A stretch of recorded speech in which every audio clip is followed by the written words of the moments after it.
Hi, everyone that's going to listen to this webcast. Today we are covering the Cosmos governance tutorial. We have Gautier Marin, who is part of our developer relations team and who spends a lot of time also working on improving and making our content and documentation as developer friendly as possible. So today we're going to review a little bit the Cosmos governance module, and he's going to walk you through how to do it. And then at the end, we're going to talk a little bit about the recent proposal and go over some questions. So I'll hand it over to you, Gautier, to start us off, and then we can wrap it up with a little bit of what's going on in governance now. Sure, thank you, Michelle. Well, so first I want to start with what is governance, right? Explain a little bit what it is and what's its purpose. So governance, generally speaking, is the way we describe the fact that the participants in a certain ecosystem need to agree on what the next steps are and how the network, if it's a network we're talking about, is going to evolve. In the case of the Cosmos Hub, the governance refers to this on-chain mechanism where people can submit proposals. Anyone can submit a proposal, really. And then the people that stake atoms can actually vote on these proposals. And these proposals can be about anything. They can be about updating the code of the software. They can be about agreeing on a roadmap or any other kind of proposal. Really, it's up to the participants of the network. Of course, governance is not restricted, strictly speaking, to what happens on the chain. It also means what happens around it. So when a proposal is submitted to the blockchain, it does not come out of nowhere. So the way it usually happens, and there is no like strict process for everything that happens before and after the vote. But what generally happens is that people discuss on Telegram, on Reddit, on Twitter, on the forum, and they realize that maybe the software needs to be upgraded, or they want to know what the participants of the network want to think about certain issue. And so they open a topic of discussion, there is a discussion, then someone comes up with a draft or a proposal, and then this draft is refined, and when this draft is good, then it is generally submitted on the network. But of course, this is just an informal process. It's not mandatory to do it, but this is just the way it's usually done. So what do you need to know as a delegator, right? As a person that maybe holds atoms and you want to know what you can do in governance, why it's important. The reason why it's important is that governance can decide about pretty much anything in the Cosmos Hub. It can decide to change parameters, it can decide to upgrade the software, or even do more extreme things. So as a delegator, you have an active responsibility to monitor the governance proposals and make sure that you vote on them, right? At the end of this tutorial, we will see that there are already some active proposals on the mainnet. But first, we're going to see what the process is and how you can participate. So the way it works is that anyone, of course you need to have atoms, but anyone that has atoms can submit a proposal. So I think maybe the best thing to do is to show it while I explain it. So we are going to go to Looney. Looney is the first fully fledged Cosmos wallet, that lets you interact with the Cosmos Hub. You can see here that we are on the test net, so it's not actually, we're not actually going to show anything on the mainnet, but this works exactly the same. So on Looney right now, I have 62 tokens. I will log out to show you the login process.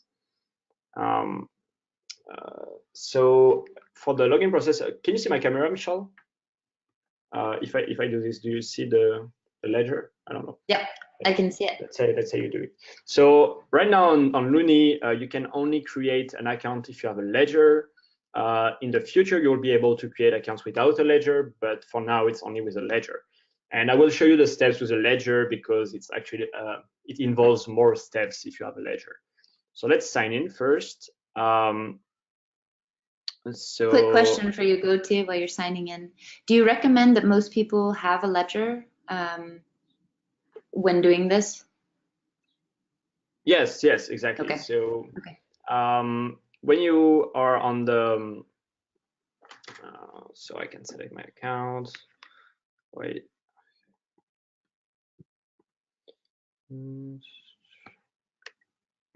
I choose to sign in with a ledger. I have my ledger plugged in, and then I click sign in. So wait a bit. Here I'm signing in. So you can see here I have 62 stakes, 47 available stakes because I have already delegated some stake, and this is the reward my stake, my bonded stake already generated. In the mainnet, you won't see stake, you will see atoms. The stake is only here to, it's only the denomination for the testnet. So instead of stake, you will see atoms. And this is the currency that matters. So let's go to governance. We're in governance, so let me put this here. So the first step is to create a proposal. Let's say I went to the forum, I want to propose an update to the software of the Cosmos Hub. I have written my draft proposal, and now I want to submit it. So I will go to create proposal. I can submit a title for my proposal. So let's say I want to enable the transfer of atoms. So enable atom transfers. Then, of course, I need to provide a description. So usually the way people do it, of course, there is nothing mandatory. You can do anything you want here, but the way people generally do it is that they will provide a short description and then give a link to an IPFS hash. So that people can click on this IPFS link and see the full description. Then you see deposit. So the way the governance mechanism works is that each proposal needs to come with a deposit. The reason why there is a deposit is that we want to limit spam, right? We don't want people to spam proposals and have thousands of proposals because it would destroy the governance process. So the number of proposals is limited because there is an actual cost. And this cost comes in the form of a deposit. If the proposal gets accepted at the end, the people that deposited will get refunded. But if it gets rejected, you won't get refunded. This deposit must be greater than 10 stake in the testnet, and in the mainnet it's 512 atoms. The proposal will not be open for voting until the deposit reaches its value. But rest assured, you don't have to provide the entire deposit yourself. It can be crowdfunded, and we will see it right now. So as I said, in the testnet, it's 10 stake for the proposal to enter the voting period. But we will only provide one because let's say I don't have the money or the funds to pay for the entire deposit. So let's click on next. So here you see that the deposit is 1. There is an additional amount of fees that is required, and the total is this. So I click on next. They say, please plug in your Ledger OS. It's already plugged in. I will submit the transaction. Oh yes, okay, so there is a little, my Ledger went in sleep mode while I was talking, so I need to put the pin again.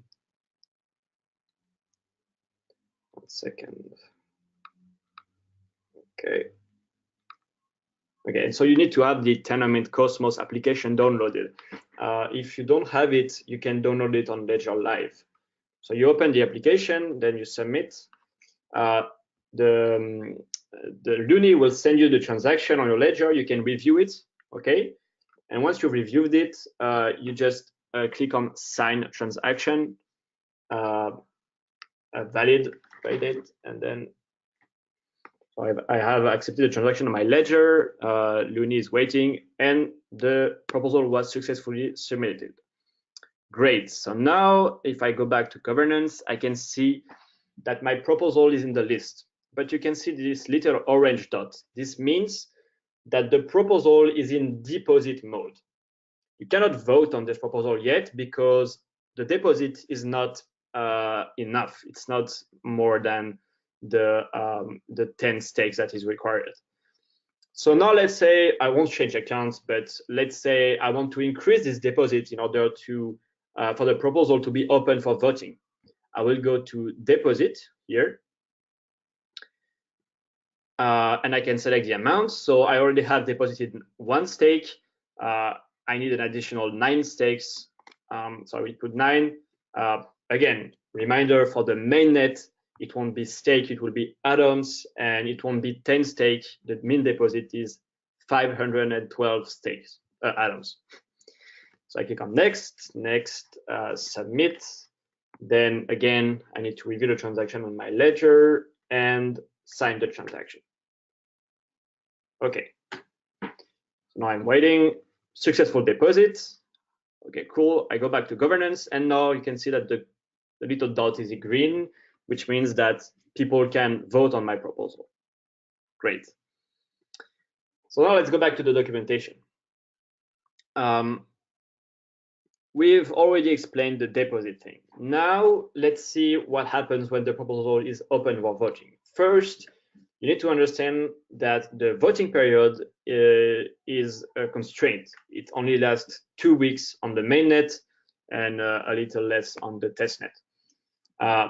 So before these 2 weeks is before the 2 weeks are done, the proposal, anyone will be able to vote on the proposal. And when I say anyone, it's not really anyone actually. It's people that have delegated stake to a validator. So if you have atoms, but these atoms are liquid, meaning you haven't delegated to a validator, these atoms are not staked, they're not bonded, you will not be able to vote on the proposal. You can submit proposal, but you cannot vote on the proposal. So if we want to vote on a proposal, we need to delegate to a validator. So let's go back to the wallet, to the staking section. So here you can see that I already have 1 delegation of 5 stakes, but let's say I didn't have it, or I want to increase it or delegate to another validator. So I have 5 stakes for this validator, and I want to delegate some additional stake to this validator. So I go to the validator panel and I click on delegate. So here I can choose the from option, because as you can see, I have my wallet, and I can also choose to redelegate from the other validator to this one. This is not what I want to do. I want to increase my delegation without removing the other one. And I want to delegate 10 stakes to this validator. So I click on next. You know it now. Submit. So again, I will validate and sign the transaction. Okay. I'm waiting a bit. Successful. So now I have increased my delegation. If I go back on the staking panel, I will see that I have 2 delegation. 1 delegation of 5 stake to operator account, and 1 delegation of 10 stakes to operator account 1. So a total of 15 stakes that are delegated. So now I can vote. As a delegator, I have 4 options. I can choose between, so where are these options? Okay, so I can choose between options yes, yes, no, no with veto, and abstain. So let's explain what this means. The yes options, of course, means you agree with the proposal, you want it to pass. The no option means you don't want it to pass, but you do not want to block it. Maybe you are opposed to the proposal, but you agree that if more people think it should pass, you want you won't veto it. You won't say no. It must not pass. It must. You're not super strict. Then there is the no with veto. This one is for like proposal that should not by any means pass. They will endanger the network. And then there is the abstain vote. So if you want to cast a vote, but you don't want to, you don't really have an opinion, or for whatever reason you don't want to side on yes or no for this proposal. So when you cast a vote, you can actually vote again later.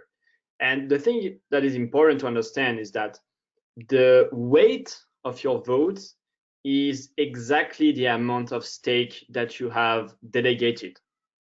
So let's see it in action in the Looney wallet. So now I go back to governance, and you can see if I click on the proposal that there is now 15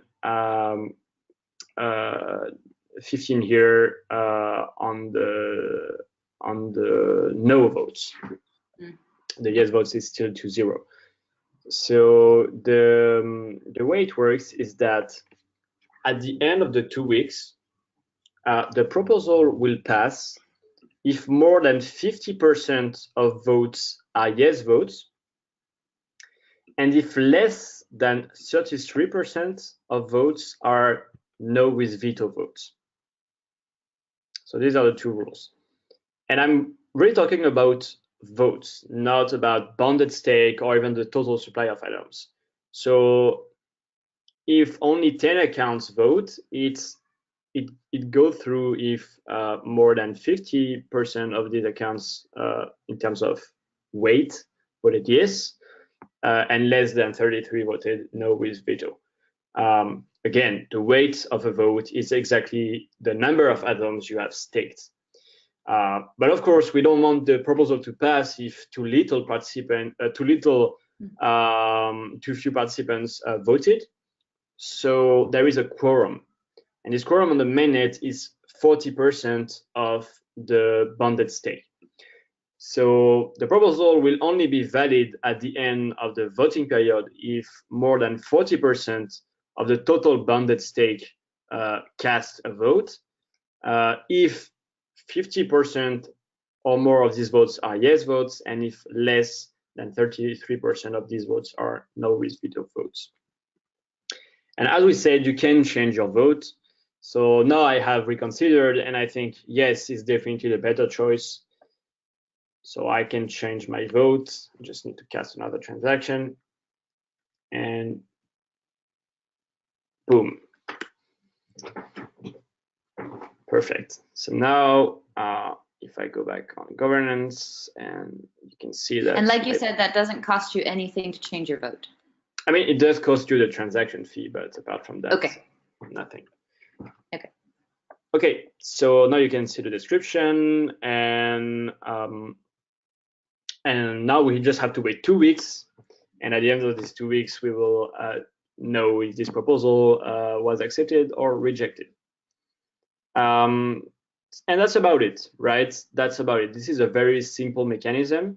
So the way, for example, that we can update the network is to have 2 proposals. A first one where we agree on like the features and how the schedule is going to look like. And then the second proposal can be a precise GitHub hash of the source code that people need to update to, and a block at which people need to update their node. So that's just one way of doing it, but all of this is left at the discretion of the people participating in the process. It's not encoded in the governance module. Yeah, so that's about it. I think maybe we can finish by going on the live network and taking a look at the proposal that are already open. So you can go on start date. I have a quick question for you. You mentioned about the quorum and 40% of bonded stake, right? But what happens if 40% is not achieved? Does the proposal go back into voting? Does it disappear and the person with the deposit loses it? So if the quorum is not reached, the proposal is rejected. And if the proposal is rejected, the deposit is not refunded. Okay. Okay. Cool. So you can go on Hubble or Stargazer or any other block explorer that you like. They usually have a governance section. And so this is the mainnet of the hub. You can see that there are currently 3 live proposals. They're all of type text. This is currently the only type there is. Later, the governance module will have other types of proposal, like parameter proposal, which enable you to automatically change certain parameters of the hub, like the inflation, maximum bytes, or any other parameter. You can see that these 2 proposals are in voting period, meaning the deposit has been reached. And this new proposal that was just submitted still needs to have more deposits in order to be open for voting. So if you go on the first one, you can see exactly what I was mentioning. So you can see that the voting period is, we're still in voting period, and that 99% of people voted yes. So it's it's a bit hard to see the no and no with veto and abstain, since this proposal was everybody wanted to vote yes. But maybe if we go on another one, let's see better. So this one should be. What happened? Okay, so. I have a question while you're looking that up. So eventually, when we get to more of, like you said, the software or feature proposals, how is that going to work? If it passes and there's a feature request, yep. Will that be us or in the community having to develop that feature? Because it's one thing to propose it, vote on it, and accept it, but then how does the feature get developed into it? So again, these proposals are non-binding. So if you suggest something and people agree to it, this is just a signaling mechanism that people want this feature, and then anyone can implement it, but no one has to. The other kind of proposal that we will likely see is a proposal where there is a Git hash. So there is the hash of a certain version of the source code. So the feature has already been developed, and now it's just about agreeing on a precise version of the code and maybe a block height at which to update. That's about it. So on this second proposal, you can see that this one was rejected. So you have 49% of people voted no, and 42% voted no with veto. So because the no with veto is more than 33%, this proposal, and if it doesn't change before the end of the voting period, this proposal will likely be rejected. And so the people that deposited will see their deposit forfeited. Okay. And there is a third one that is still in deposit mode. So you can see that we are waiting for deposits, and the minimum deposit is 512 atoms, or 512 million microatoms. So is it possible to have 2 competing votes be accepted? And in that, like, if you have 2 ones that are actually in competition with one another, or negate one another, but they both are voted on yes, is that a possibility? It is, but we can only hope that people are rational enough so that it doesn't happen.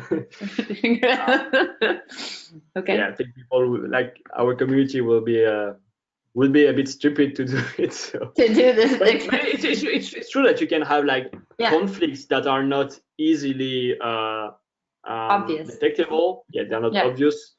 In which case you can always have a third proposal, and again, people can change their vote. Yeah. So if someone's before the end of the voting period says like notices that these two proposals are conflicting in some way or another, they can raise this concern, and people can change their vote accordingly. Okay. I had another quick question for you about, you mentioned the crowdsourcing. So like I could put a minimum deposit that's not in the main net is not the 512 atoms. How is there a crowdsourcing feature within Looney or how do I get people to add to my deposit so that I don't have to put the full amount? So again, when you submit a proposal, even if it does not have the full deposit, it will show up on the explorers like this one. And then someone could come in. And then anyone can come in via Looney or any other wallet, the CLI, and increase this deposit. Okay. Another quick question for you is about the research of a proposal. Do you have recommendations, because you're running a validator and you've been really involved in this, do you have recommendations on how people should put together a proposal? Like the one that we just saw around atoms is pretty thorough, but do you have like thoughts on it or suggestions, I guess?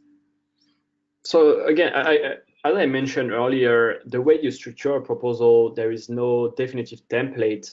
I think we will see over time best practices emerge. Yeah, that'll be interesting. So right now, the way people seem to do it is to have a short description and then an IPFS link like this one, where you can actually see the full proposal. So this is the way people are doing it right now, but we will probably see other ways of doing it, and over time we will have best practices. There is no recommendation at the moment because it's just early days, and so even I don't really know what's the best way to format a proposal. I think we will see the best practices emerge over time. Okay, and then you mentioned it's 512 atoms currently. Is this something that can change over time? Is it something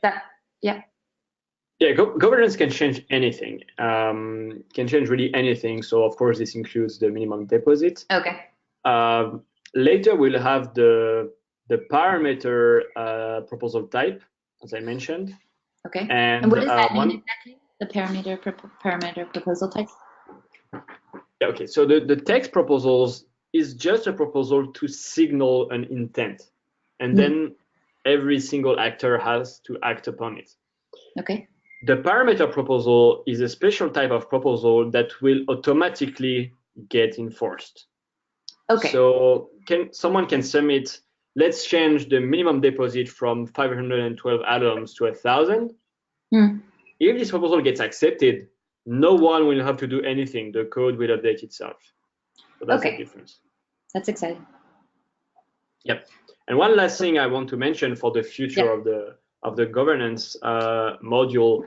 Right now, this is just the MVP of the module. Of course, we will improve it over time.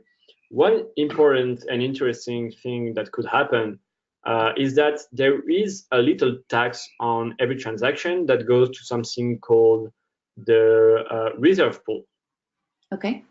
And this pool contains atoms, and the goal is to fund community, fund about anything. But it is the governance that will decide where these funds go. So it can go to a team that has that wants to improve the software. It can go to another team that wants to do whatever. And so in the future, I hope that we'll have something called bounty proposals, where anyone can submit a bounty proposal saying, okay, 10% of the reserve of the current reserve pool should be locked for this feature that is absolutely needed, and then anyone can work on this feature and then submit 1 year later, when the feature is completed, a new proposal with this feature and claim the 10% that were locked to compensate them for having built this feature. That's just one way of doing it, but what I'm trying to say is that the governance module can and will probably expand, and many exciting things can be done at this level. So it'll be kind of a way for governance to fund itself and fund execution of things. Yep. This is cool. One way of doing it. And again, maybe the most important thing to understand is that everything we say now, even I or the Tendermint team or any other team that is working on Cosmos, all we say is speculation. Yeah. Because everything has to be agreed and accepted by governance. So what I just said can only be true if governance agrees to it. Yes. Yep. Likewise, atom transfers can only be enabled when and if the governance agrees to it. Yeah. And this will be the same for every single update of the network. So everything I say and we say now is pure speculation. It's just the way we personally want, or not even want, but think it could evolve. Yeah. But only governance has the final say on what will happen. Which is why you stated that it's extremely important that this is an active part of a delegator validator life. Oh yeah, and you can't be really passive about this. No, I forgot to mention one gigantic thing. My bad, but this is that, like, if you do not vote as a delegator, your validator will inherit your vote. So when you delegate to someone, if you don't vote, they will vote for you. Okay, that's important. Yeah, if they vote and you vote and you also vote, then you override their vote, right? Okay. So it's super important that you not only vote, right? Yeah. Delegators should vote. Like this is, there is no penalty for not doing it, but your atoms are at stake, so you should look at what's going on and vote. And you should also look at what your validator is voting, because maybe you won't be able to vote on every single proposal. So you should choose a validator that is generally aligned with your opinions, or with what you would have voted if you hadn't. I think that's going to be interesting to look at voting history of validators in the future. So, okay. Yep. Well, thank you, Gautier. And we're going to wrap it up. We're going to keep the governance conversation going. In a few weeks, I think we're going to have Sunny talk about the future of governance on our web sessions. And as always, if you guys could provide us with ideas or topics that you want us to talk about, that would be much appreciated. Thanks, Gautier, and next time. Thank you.